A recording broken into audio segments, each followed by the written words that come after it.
Good morning, everybody. It's a beautiful day to be alive. It's an even better day to do some more car stuff, some more mods on Granda. I guess it's not mods today. We're doing, as the title of the video that you're gonna see, we're doing spark plugs on this car.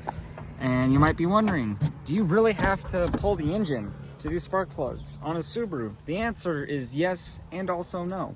If you follow my Instagram, you will know that the Audi is currently undrivable and broken with a destroyed oil pan.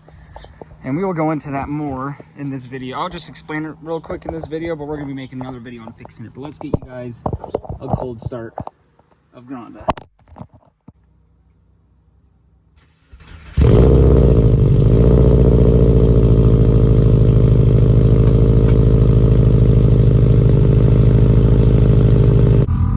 And we don't want the car to get too hot because we're gonna be working in the engine bay.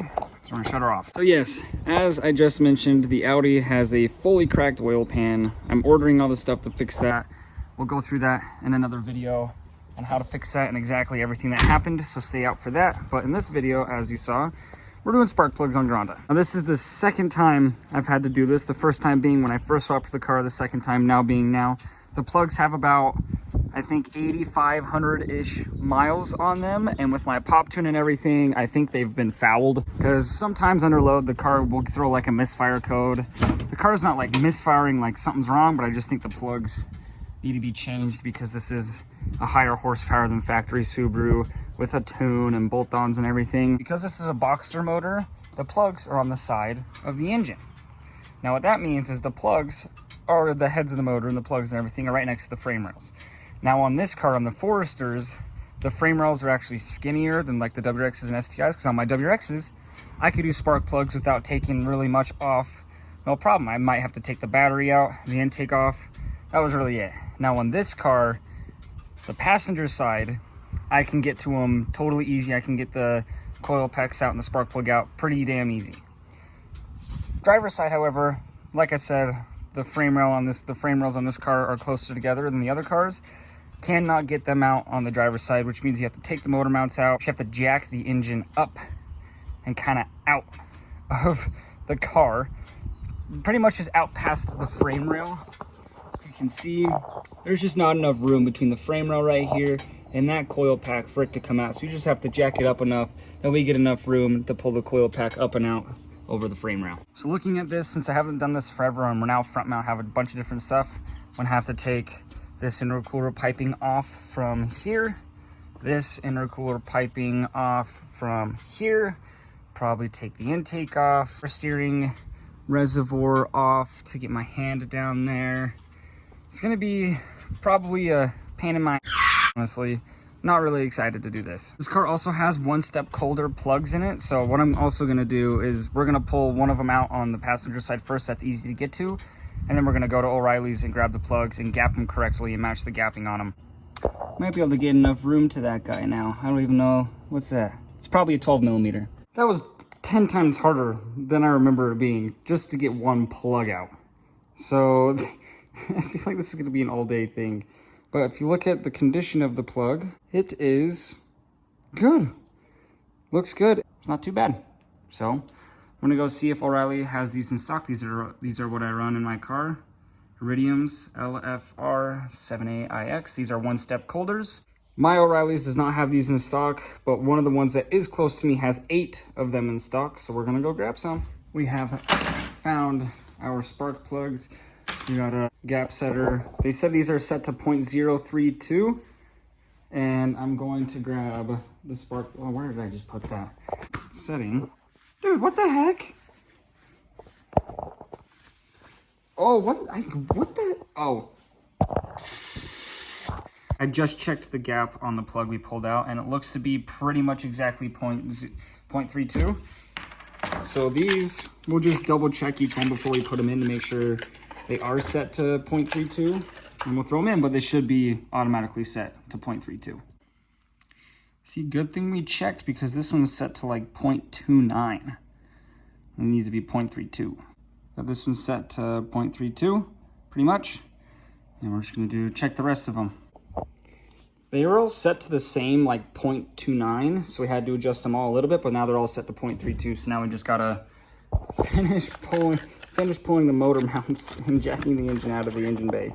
It was way too hot to do this in the sun, so I grabbed an umbrella. This is gonna make it so much nicer.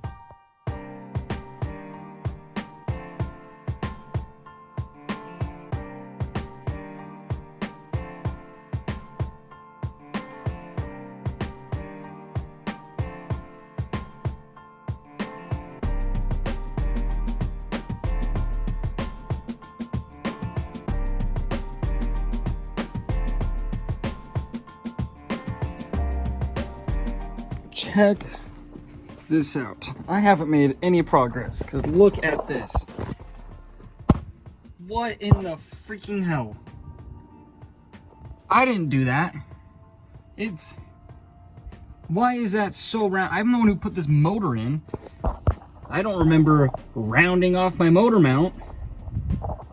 So, I mean, it wasn't that rounded off before, because I tried to take it off and that rounded it off, but it must have already been some sort of rounded off when I put it on, because it wasn't a brand new one. And now I'm screwed because can't get the coil pack out because it's too close to the frame rail unless we get this motor mount out so I can jack the engine up, but it's completely rounded off and I can't even hammer on a smaller size. I'm pissed. So I had to go buy these. They're extractors. So if this doesn't take it off, I am going to burn the car to the ground at this point. I literally had to hammer on, here's the 14 mil, which is what the size is. It literally wouldn't grab it. I had to hammer on the 13 millimeter from this kit twice and then use the freaking jack handle to get it off. Oh, I doubt this will come out of this now. Oh my gosh, holy crap. That is seriously one of the dumbest things I've ever had to do. That is ridiculous. And I feel dumb because I'm not sure what happened. I wonder maybe when I was tightening it, that it slipped when I was tightening it and I didn't know. And then I don't remember tightening it that much, not even close. It's off though, so we can continue. I had to stick it in a vise and then stick a flathead through the top and hammer out the nut, and it flew over here. Oh, look at that. I can't believe that. I'm gonna have to save this so I can go to the hardware store and grab nuts that are gonna be the same thread pitch. Everything detached, it's jacked up, out. We can get them clear of the frame rail now. Back to the time lapse of finishing this up.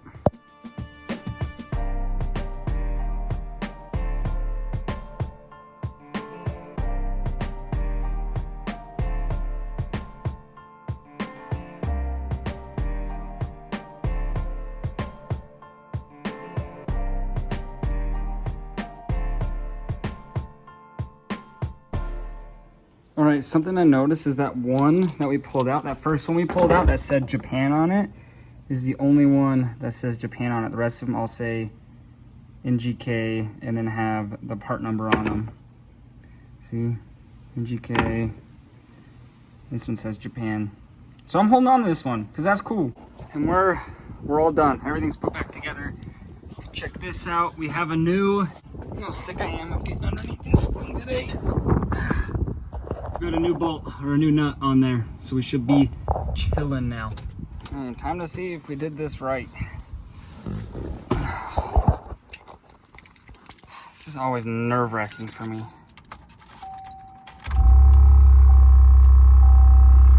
All right, moment of truth. All right, we're good.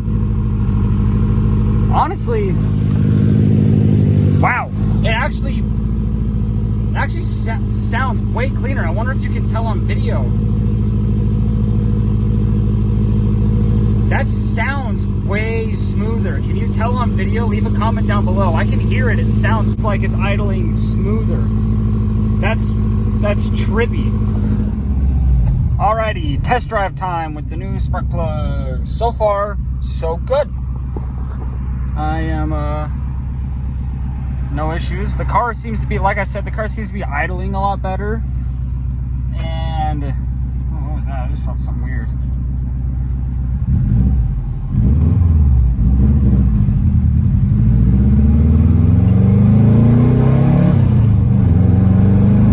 Wow. That is crazy that plugs can change it that much. And again, I really think like these plugs only had about 8,300 miles on them. Looking at my dash, about 8,300 miles on them, give or take, probably a couple hundred miles. And I think it was just the pop tune probably was fouling them by throwing all that fuel in there, which is like fine by me because I think the pop tune's fun and I can turn it off and on whenever I want with my foot. So it's not like I'm an obnoxious ST. But I'm just surprised that the car it already feels more responsive, like in the throttle. I could tell it was idling cleaner. It just caught idle way better than it normally does. Any of you that have been watching for a long time will know that I've complained about this car just stalling. Like if I'm backing into a parking spot, it'll just stall out. Not like I stalled it, but the car just like doesn't catch idle and just shuts off. It's super weird. But I guess we should try out giving it a pull real quick. We'll give it a little pull if we can. Get into boost a little bit and see how it likes it there. Let's find out.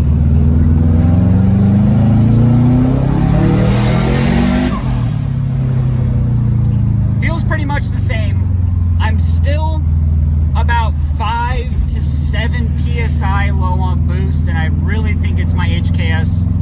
I think the snap ring with that O-ring with the front mount intercooler adapter, I really think it's just not sealing all the way, and I think that's where I'm losing my boost. I've checked all the couplers, and I really just think it's the blow-up valve that's making me lose the boost, so I think we need to swap that out eventually, but that was a good strong rip.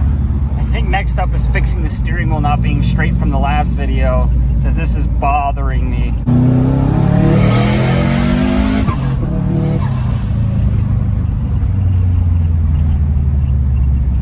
I want to get a third gear for you guys.